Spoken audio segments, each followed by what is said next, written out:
Let's do a patch breakdown. I set out to create this harmonic four-voice thing, and I'm really happy with how it turned out.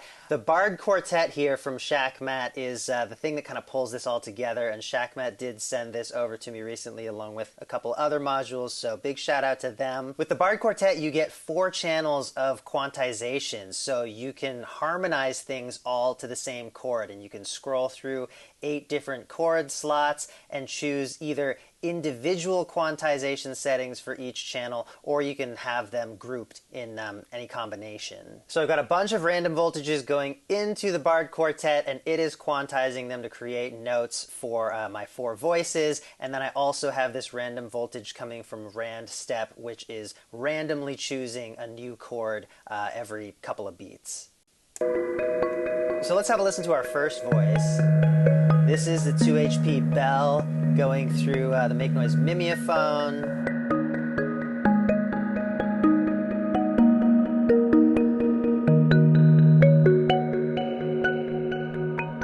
Bell's being triggered by Night's Gallop. You can see it fires with every one of these LED flashes. And then you'll hear a few extra notes because it's being rhythmically delayed by mimeophone. But Night's Gallop is really cool. So the rhythm that it's playing is irregular because I'm also using some random modulation on the length of the sequence and the number of pulses in the sequence, or the number of triggers in the sequence.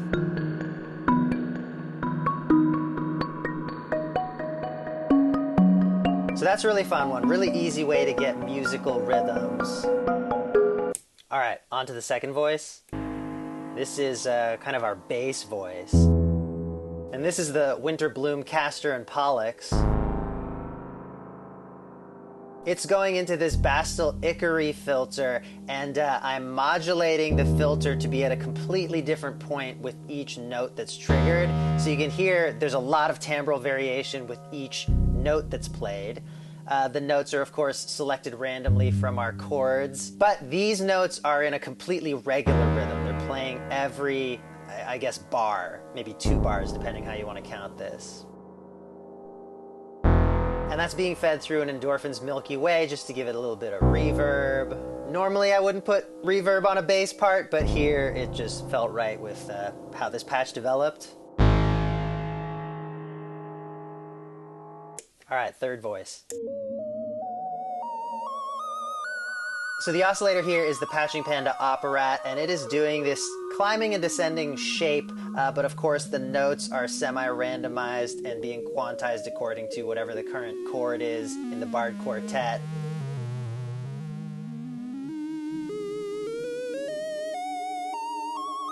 And it is going through the Q-bit Aurora. So this is just the dry sound. It's very, very boring. I mean, it's being modulated a little so that it gets duller and brighter to kind of come in and out. But with a little bit of Aurora in, it just spaces it out. So you get both this kind of melodic thing as well as just nice atmosphere that's all in key.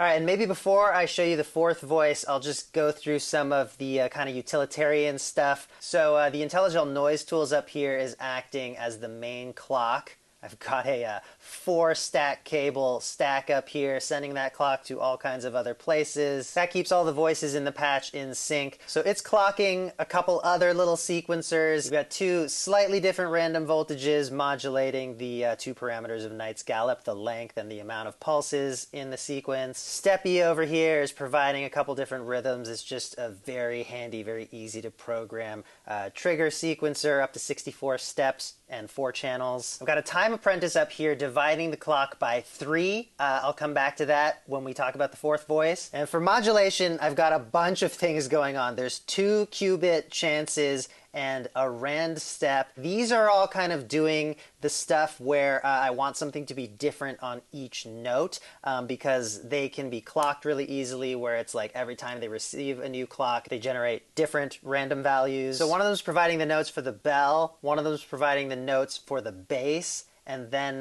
the rand step is providing, it looks like, the notes for the fourth voice I'm going to talk about. The kind of climbing and descending operat melody thing is a quantized version of this 2HP random smooth output. And then I've got an oct over here providing just a bunch of LFOs to keep many different timbral parameters nice and moving. And then to create some random that wasn't fully random, I recorded a bit of the 2HP rand into this FMR module. You can see that's the recording that I made. Once I had it recorded, I unplugged it from the record input and put it into the speed input. So that module is now changing the speed of its own past little chunk of CV here. You can see the playhead is moving at varying speeds.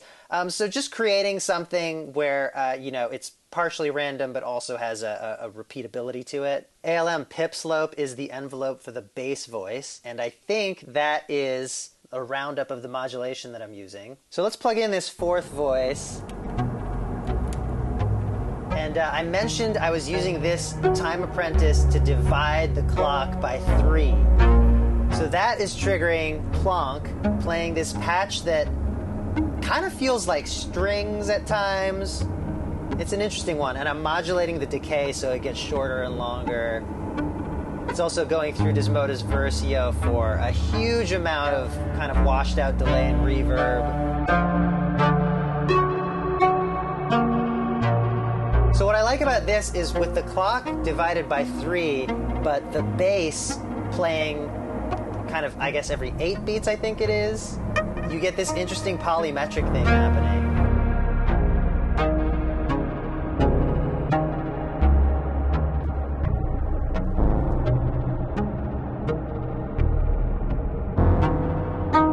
Bringing the bell in will help our ears make more sense of the time.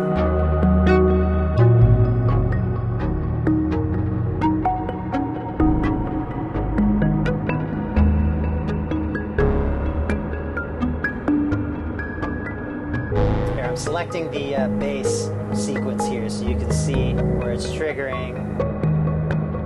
Sometimes when the filter's really far down, you don't fully hear it come through.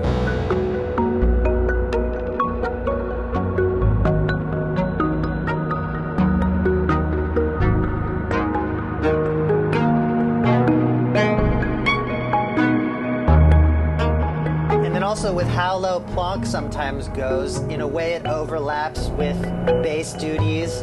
So yeah, that kind of creates a little bit more interplay within the patch.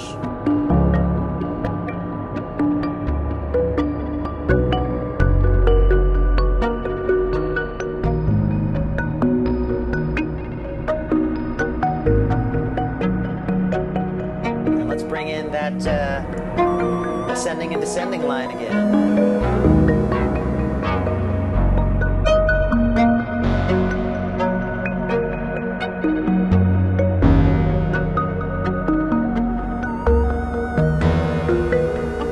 I love this diminished chord that it hits every once in a while.